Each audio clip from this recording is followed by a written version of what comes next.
जनकपुर धाम नेपाल।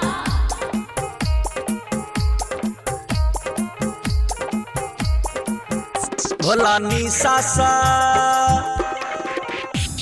निशा सो मातल बुझाय जाय छी जल ढारैले। भोला निशा सो मातल बुझाय चलै चलू जल ढारैले। नै सुनै छै नै बुझै छै, नै सुनै छै नै बुझै छै, जेना सुतल छै तहिना बुझाय जाय छियै जल ढारैले। भोला निशा सो मातल बुझाय चलै चलू जल ढारैले।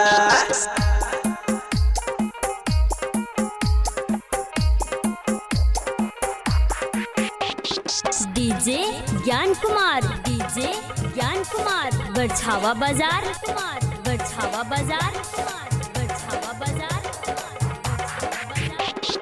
ककरो दऽ दै छै भोला धन अपार, ककरो देखाबै छै दुखक संसार, दुखक संसार, दुखक संसार। ककरो दऽ दै छै भोला धन अपार, ककरो देखाबै छै दुखक संसार, दुखक संसार। सब जपै छै ओम नमः शिवाय चलै चलू जल ढारैले। भोला निशा सो मातल बुझाय चलै चलू जल ढारैले।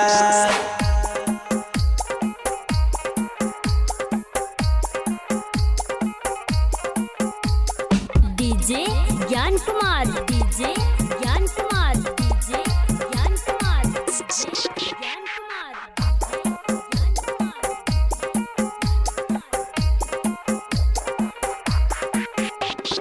जटा में विराजै गंगा के धार, भोला के महिमा छै अगम अपार, अगम अपार, अगम अपार।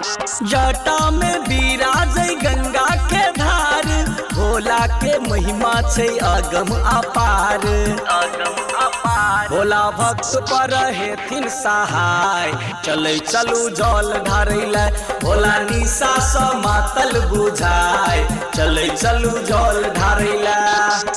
Recording by Yadav studio, Janakpur Dham Nepal. Music by DJ Gyan Kumar, DJ Gyan Kumar, DJ Gyan Kumar, बरछावा बाजार, बरछावा बाजार, बरछावा बाजार। सावन महीना छै बोलबम के मेला, भक्त अनेक छै भोला अकेला, भोला अकेला, भोला अकेला।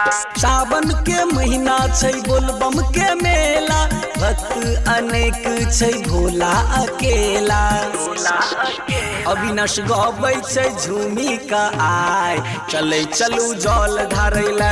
भोला निशा सो मातल बुझाय चलै चलू जल ढारैले।